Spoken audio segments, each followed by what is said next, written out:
자, 우리 여러분들과 다시 한번 인사하겠습니다. 오늘 정말 잘 오셨습니다. 은혜 받기 원합니다.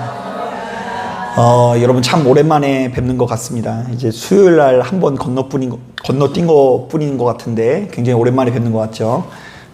여러분들이 이제 배려를 해주신 덕분에 저희 가족은 잘 갔다 왔는데요. 저는 살다 비가 그렇게 많이 오는 걸 처음 봤어요. 그럼 하늘에 구멍이 뚫린 것처럼 비가 계속 오다가 저희가 이제 시흥에 올라오고 하니까 그 비구름이 같이 따라오더라고요. 그래가지고 이제 운전을 할 수 없을 정도로 비가 많이 와가지고 덕분에 휴게소 많이 가서 애들이 되게 좋아하더라고요. 그렇게 어쨌든 이렇게 연휴를 보내고 이렇게 돌아왔는데 이제 새로 시작하는 그 예배를 앞두고 이 설레이는 마음을 가지고 이 강단에 섰습니다. 아무쪼록 이 자리에 참석한 저와 여러분들의 심령 가운데 주께서 허락하시는 갑절의 은혜가 함께 하시기를 주님의 이름으로 축복합니다. 오늘 우리가 읽은 이 본문은 선한 사마리아인의 비유라고 하는데요. 자, 아마도 이 말씀은 성경에서 가장 유명한 말씀으로서 교회를 다니는 사람들 뿐만이 아니라 교회를 다니지 않는 사람들에게도 너무나 잘 알려져 있는 말씀인 것 같습니다. 자, 일단 그 내용을 요약해보자면 이렇습니다. 자, 어떤 사람이 강도를 만나 중상에 빠지게 되는데요. 자, 그런데 이를 목격한 제사장이나 레위인들은 그저 스쳐 지나가는 거예요. 자, 도대체 왜 그럴까? 물론 여러 가지 이유가 있겠지만 가장 설득력 있는 것은 이 제사장이나 레위인들은 그 누구보다 거룩한 자여서 이 속된 것들을 만지면 돼야 안 돼요? 안 돼요. 특히 이제 사람의 피가 났을 때 그 피를 만지면 안 되는 것이 그 당시에 이 율법이었다고 합니다. 자, 그러니까 이 지금 쓰러져 있는 사람의 부정이 나에게 옮겨지면 지금 나에게 맡겨진 거룩한 직무를 제대로 감당할 수 없으니 이 눈앞에 상처받은 사람들을 외면하고 이 제사장이나 레위인들이 피해간 것이죠. 자, 그런데 이게 웬일입니까? 자, 당시 이스라엘 백성들이 가장 혐오스럽게 생각하던 이 사마리아 사람은 강도 만난 자를 외면치 않는데요. 자, 중상에 빠진 그를 데려다가 치료하고 돌봐줍니다. 자, 그렇다 보니 주님께서는 당연한 말씀이겠지만 이 세 가지 종류의 사람들 중에 누가 가장 의로운 사람으로 주님께서 평가를 하셨을까요? 제사장이나 레위인이 아니라 그들이 가장 혐오스럽게 생각하는 누구를요? 사마리아 사람을 가장 의로운 사람으로 여겨주십니다. 자, 우리 한번 따라 보겠습니다. 오로지 자비를 베푼 자가 의로운 사람이다. 자, 우리는 바로 이 말씀을 묵상하면서 정말 중요한 두 가지를 짚고 넘어가야 되는데요. 자, 먼저 첫 번째로 바로 이 말씀은 단순히 법과 사회윤리로만 아시는 분이 있거든요. 우리나라 법 중에도 선한 사마리아법이라고 해서 길에 누군가가 죽어져 가고 있는데 그 사람을 외면하면 돼요, 안 돼요? 안 되면 우리가 처벌을 받아요. 그래서 이제 그렇게 많이 알려져 있는데 이것은 법과 사회윤리 혹은 선행을 베풀어야 된다는 이야기가 아니라 영생에 관한 말씀인 것을 알아야 돼요. 25절에 나와 있죠. 대화의 시작이 무엇으로 시작됩니까? 선생님, 내가 무엇을 하여야 무엇을 누릴 수 있다고요? 영생을 누릴 수 있습니까? 라고 하는 질문에서부터 비롯되죠. 그러니까 이 말씀은 법에 관한 이야기, 선행에 관한 이야기가 아니라 무슨 이야기예요? 영생에 관한 이야기라는 것을 짚고 넘어가야 돼요. 자, 그런가 하면 두 번째로 주님께서는 당시 사람들이 기도가 부족하거나 예배 생활이 부족해서 영생을 누리지 못하는 것이 아니라 그것이 충분함에도 불구하고 영생을 누리지 못하는 또 다른 이유를 손꼽고 있다는 것을 우리는 주목할 수 있어야 되고요. 바로 이것이 이 본문의 포인트라고 할 수 있습니다. 자, 이것이 도대체 무슨 말일까? 자, 우리가 이것을 제대로 이해하기 위해서는 제가 늘상 이야기하지만 영생이 무엇인지를 좀 알아야 되는데요. 자, 제가 수차례 말씀을 드렸지만 다시 한번 할게요. 이 영생이라는 것은 쉽게 말하면 영원한 생명이라는 뜻으로서 크게 두 가지 의미로 우리들은 받아들이곤 합니다. 자, 먼저 첫 번째로 우리가 죽고 난 이후에 가는 어디요? 예, 천국이라는 의미가 있습니다. 그러니까 사람의 인생이 죽고 나면 끝나지 않는다. 자, 우리를 위해서 저 천국이 예비되었는데 예수 믿는 나는 반드시 천국 백성이 될 것이다. 바로 이러한 확신을 가진 것이 진정으로 영생을 누리는 것이라고 생각을 하곤 합니다. 그래서 이제 생각보다 많은 성도님들이 실제로 영생이라고 하면 주로 이렇게만 이해를 하는데요. 자, 그러니까 내가 죽고 나면 눈을 딱 뜨면 거기가 어디라고요? 천국이라고 생각해서 어떤 분은 빨리 천국에 가고 싶다, 나는 이제 죽어도 여한이 없다라고 말씀하시는데, 제가 얘기하죠. 그런 분들 치고 아프면 병원 안 가시는 분 못 봤다고요. 또 어쩌다가 막 치료받을 일이 있으면 끝까지 어떻게든 치료받고 수술받아서 살려고 하지, 천국 빨리 가려고 하는 분 못 봤어요. 그거 그렇게 쉽게 이야기할 수 있는 부분은 아닙니다. 자, 그런가 하면 이 많은 성도님들이 바로 이것을 어떻게 생각하냐면, 자, 이 성경에 나오는 영생은 철저히 고통에서 해방이라는 의미가 있습니다. 자, 여러분, 살아가는 게 여러분 참 힘들고 괴롭게 느껴지세요? 아니면 편하고 즐겁게 느껴지세요? 말 안 하셔도 돼요. 뭐 사람마다 여러 가지가 있을 수 있죠. 그런데 냉정하게 말하면 이 성경의 세계관 안에서는 사람이 살아가는 것 자체가 고통이에요. 그러니까 무슨 일이 있어서 고통스러운 게 아니라, 지금 먹을 것이 없어서 고통스러운 게 아니라, 그냥 먹고 살아가는 것 자체가 너무 힘들고요. 그리고 이 나이를 먹고 죽어가는 이 모든 과정이 고통이고요. 심지어 사람과 어울리는 것 자체도 일종의 고통으로 묘사하고 있어요.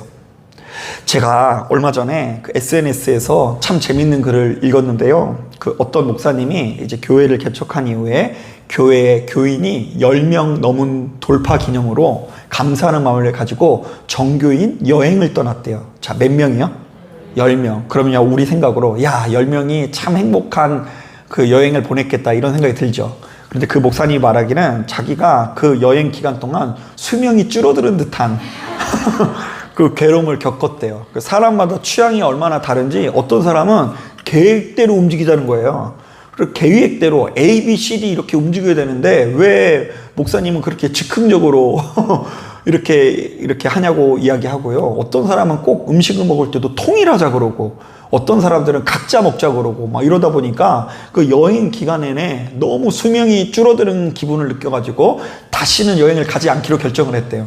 자기만 그런 게 아니라 교인들도 돌아올 때 인상이 찌푸려져가지고 다음 주일날 아무도 안 올까봐 걱정했는데 다행히 다 왔다라는 얘기를 들었는데, 저는 공감을 했어요. 여러분, 별게 힘든 게 아니라요, 나랑 마음에 안 드는 사람이랑 한 공간에 있는 것 자체가 힘든 일일 수 있어요. 뭐 함께 이렇게 신앙생활하는 교우들도 뜻이 안 맞는데 한 곳에 있는 게 힘들고요. 집안에 있는 그 누군가와 내 마음이 안 맞을 때도 그것이 얼마나 큰 고통인지 모릅니다. 자, 그런데 예수 믿는 우리들이 살아가는 것 자체가 너무나 힘들고 괴로울 수밖에 없는데, 고통은 어떤 면에서 우리들에게 필연일 수밖에 없는데, 하나님께서 베푸시는 은혜에 힘입어 바로 이러한 고통에서 벗어나 기쁨을 누리는 것이 진정한 의미의 영생을 누리는 삶이라고 할 수 있는 것입니다. 자, 그러니까 여러분, 여러분들이 이왕 기도하시는 김에 무엇을 놓고 기도를 해야 돼요? 영생을 누리기 위해서 기도를 해야 되고요. 예배를 드리는 이유는 무엇을 위해서 예배를 드리는 거라고요? 여러 가지 복 중에 영생을 누리기 위해서 예배 드림을 깨달아야 될 줄로 믿습니다.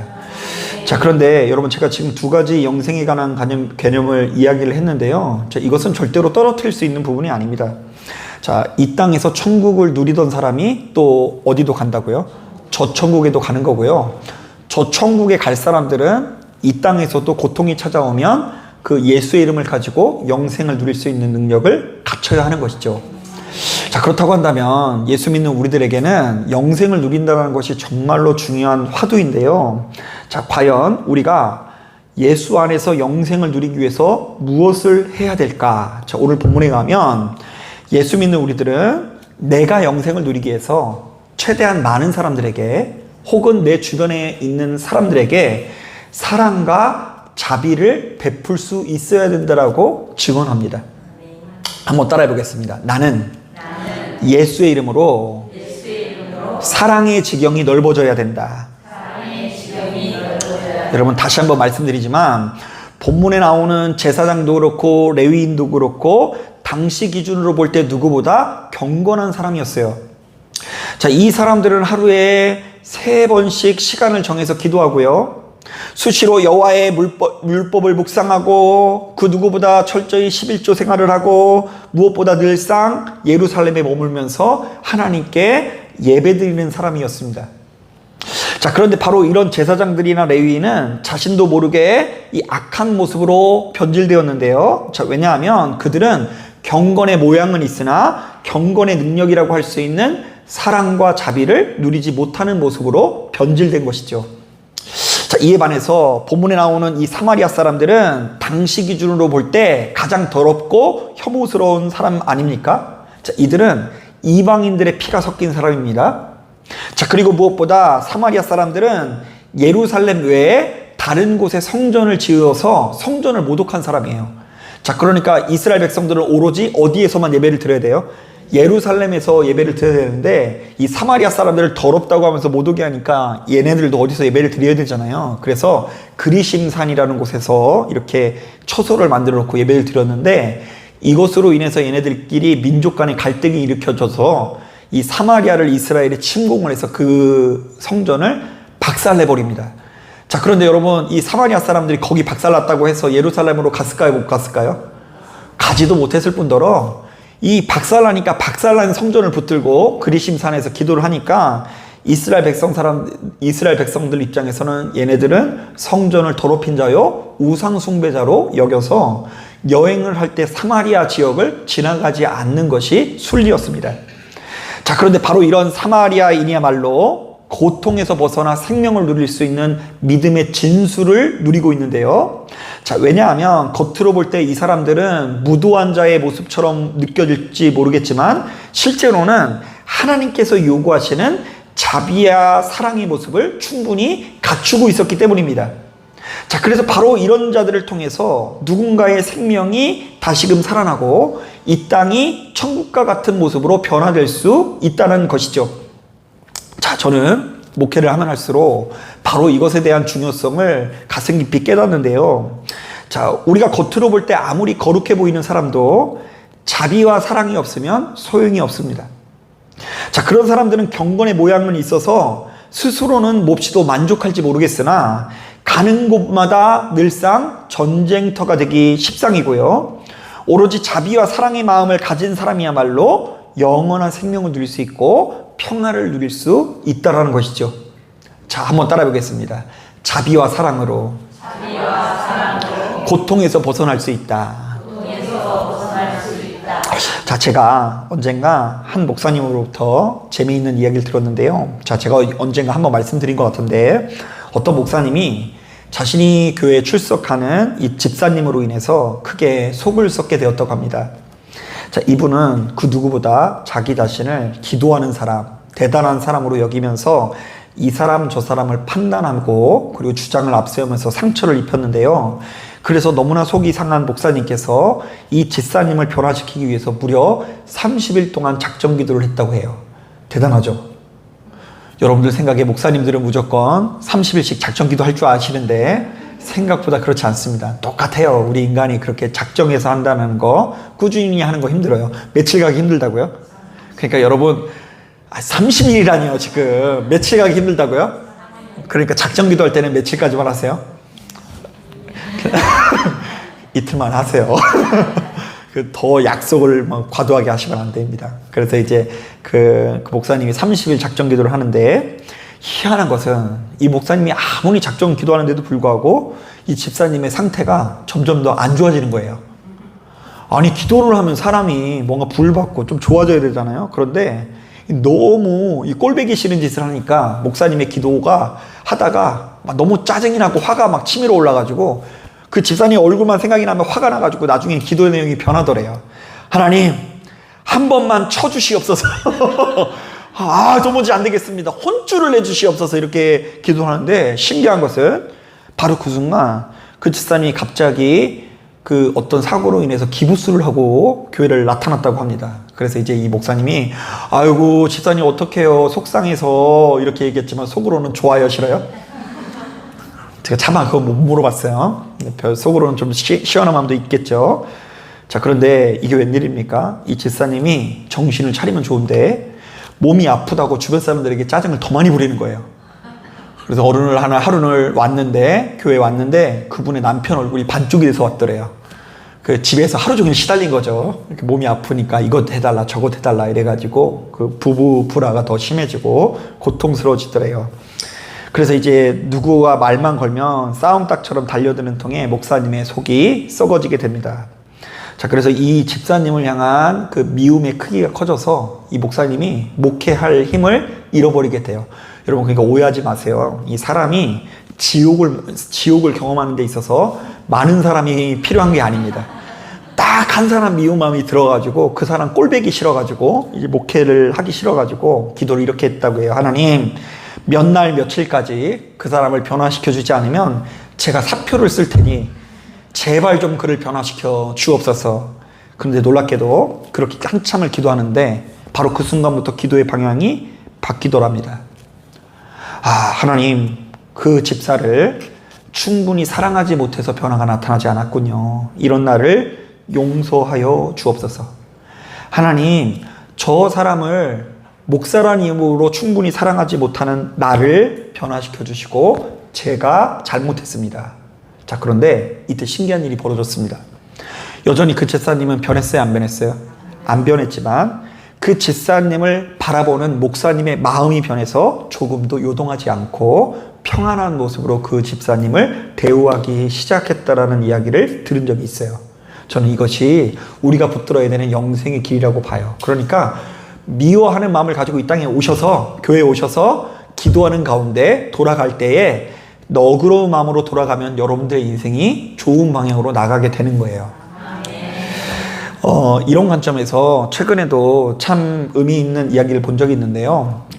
최근에 뉴키즈에서 독일의 사이언스 슬램의 챔피언 되는 분이 이렇게 나온 적이 있습니다. 자, 이 사이언스 슬램이라는 건 뭐냐면요. 독일 사람들은 좀 이상해서 어떤 대회가 있냐면요. 과학자들이 나와서 과학을 주제로 토크를 벌여서 그것을 가지고 제일 웃긴 사람이 챔피언을 먹는 그런 쇼예요. 아니, 하다 웃길 게 없어가지고 이제 독일 사람들은 모여가지고 과학을 가지고 그런 쇼를 해요. 그런데 거기에서 이 독일의 사이언스 슬램이라는 곳에서 챔피언을 먹은 사람이 우리나라의 뇌과학자 장동선이라는 사람이 이제 챔피언을 먹습니다. 자, 그러니까 우리나라 말로 해도 웃기기가 힘든데 우리나라 사람이 독일 말로 과학을 주제로 웃긴 말을 해가지고 챔피언을 먹은 거죠. 자, 그런데 그 분을 보자마자 사람들이 다 이렇게 이야기해요. 혹시 성격이 내성적이지 않고 외향적이죠? 너무 외향적인 거예요. 웃기고요. 막 말만 했다 하면은 막 이렇게 재치가 나오고요. 말하는 거 좋아하고 너무 활발해요. 어둠이라고는 요만큼도 없어요. 자, 그런데 이분이 이런저런 이야기를 하는 가운데 제가 굉장히 인상 깊었던 이야기가 있는데요. 이분은 뇌학자여가지고 뇌에 대해서 연구를 하는데 최근에 그 AI 시대가 열린다고 하지 않았습니까? 자, 그런데 많은 사람들이 이 AI 시대 때 제일 많이 이용하는 서비스가 뭔지 아세요? 여러분들은 AI라는 비서가 있으면 뭘 제일 요구할 것 같아요? 저 같은 경우는 예화 찾고 자료 수집하고 뭐 그런 데 많이 써요. 그래서 제가 여러분들보다 어떤 면에서 AI랑 대화를 더 많이 하는 사람이에요. 컴퓨터에 앉아가지고 야, 이것 좀 찾아줘 하고서 저는 또 못하는 걸 읽고 있고 이래서 되게 편하게 쓰고 있거든요. 그런데 의외로 최근 들어서 동반자 서비스, 정서치료 서비스가 최고로 사람들이 많이 이용을 한다고 합니다. 자, 이 동반자 서비스는 뭐냐면 연애할 대상이 없을 때 이 AI랑 썸을 타는 거예요.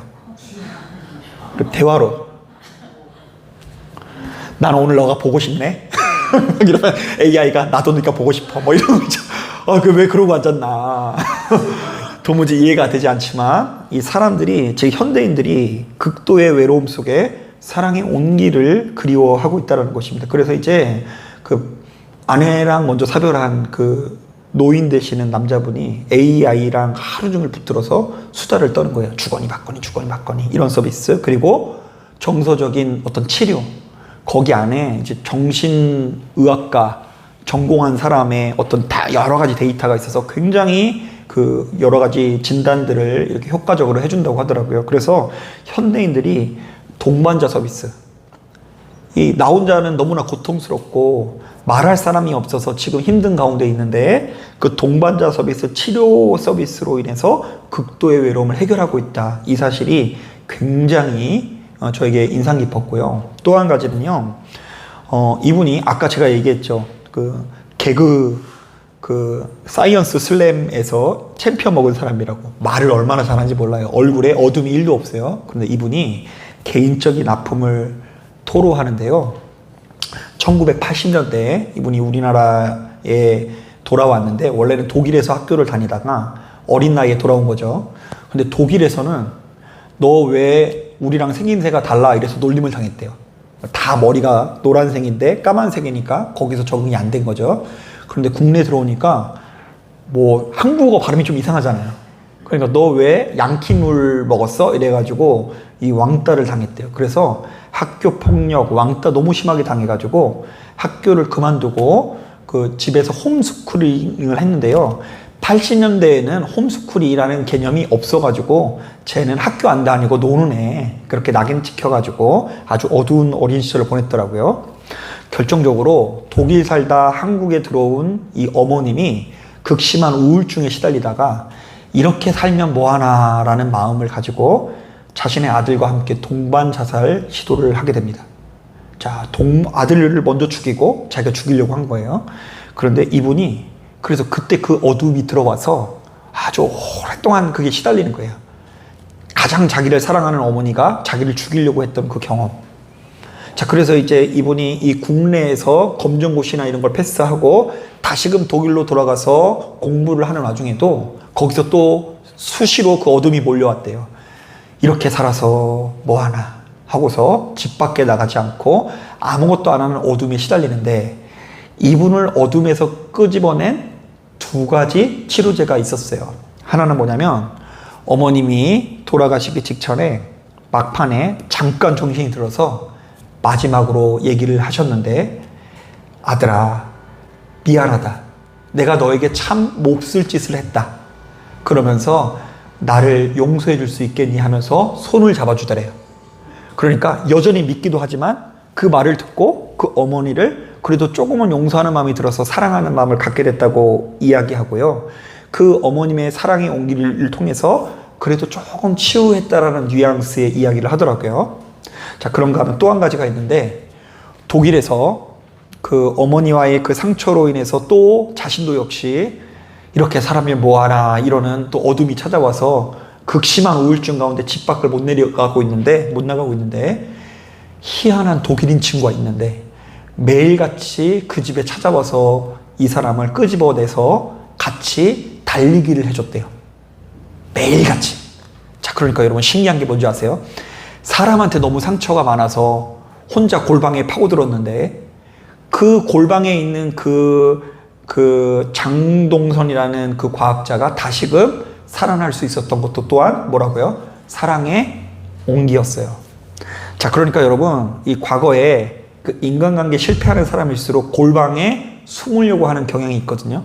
그리고 어떤 면에서 아무리 활발했던 사람도 나이가 들어가면 들어갈수록 사람을 좀 피하고 자기만의 시간을 가져야 좀 직성을 풀리는 뭐 그런 것들이 좀 생기게 돼요. 그러나 여러분 분명한 것은 인간은 그렇게 혼자서 살아갈 수 있는 존재가 아니고요.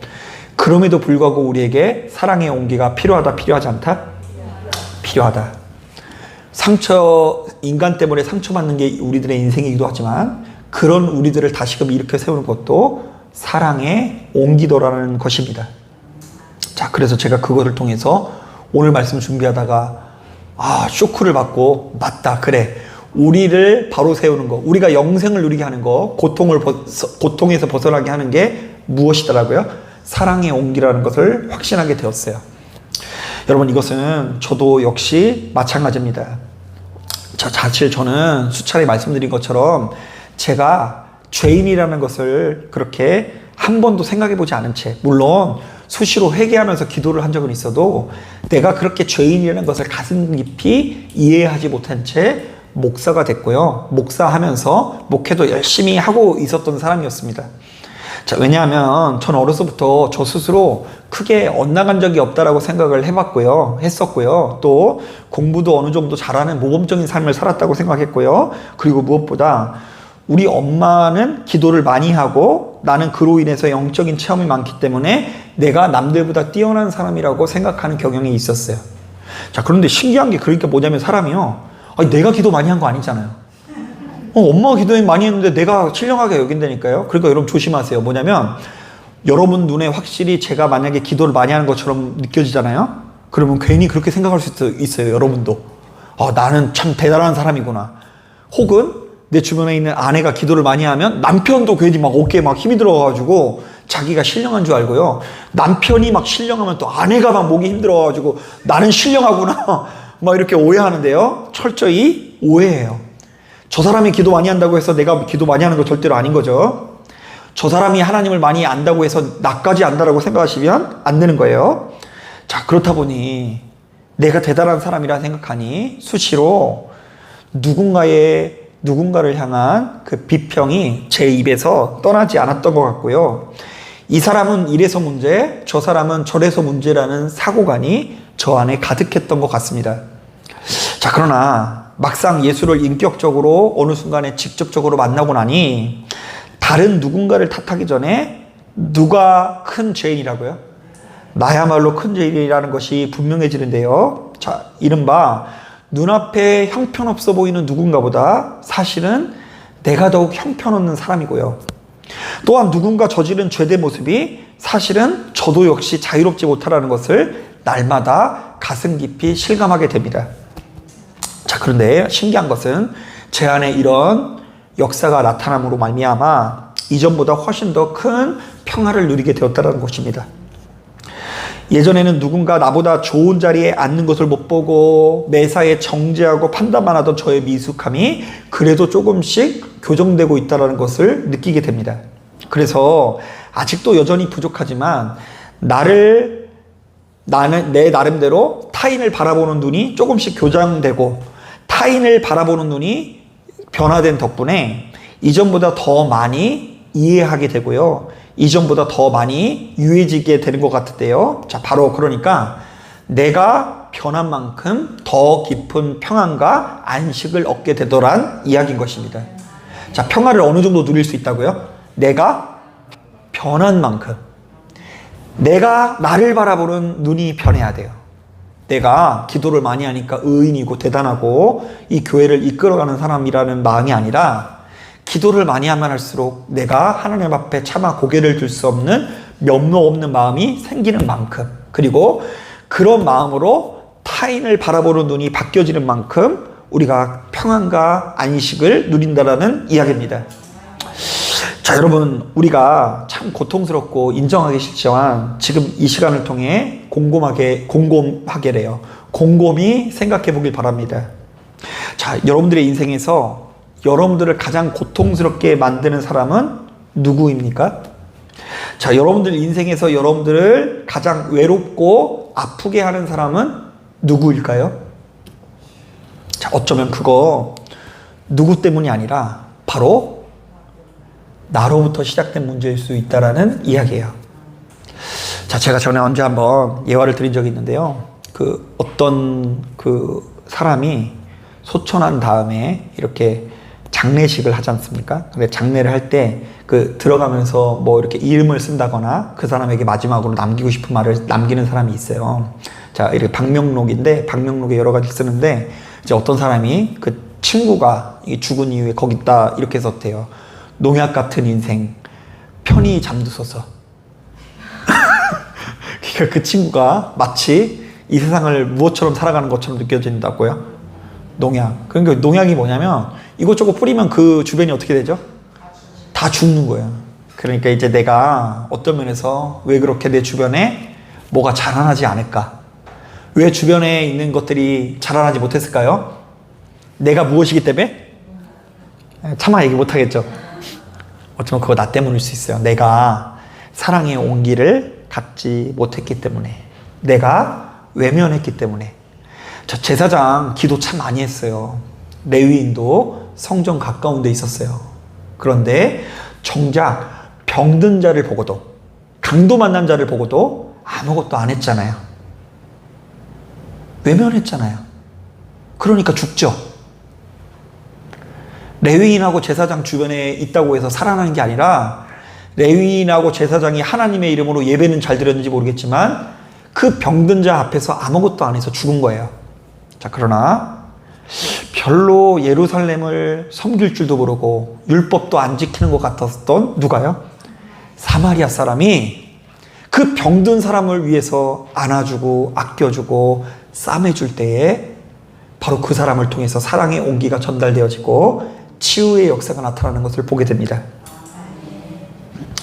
그러므로 여러분, 우리는 영생이라는 말이 단지 죽어서 가는 천국의 그런 어떤 소망에 머무는 개념이 아니라 지금 이 순간 우리 삶 속에서 누릴 수 있는 실제적인 축복이라는 것을 깨닫고 먼저 내 안에 가득한 교만과 정죄의 시선을 내려놓길 바랍니다.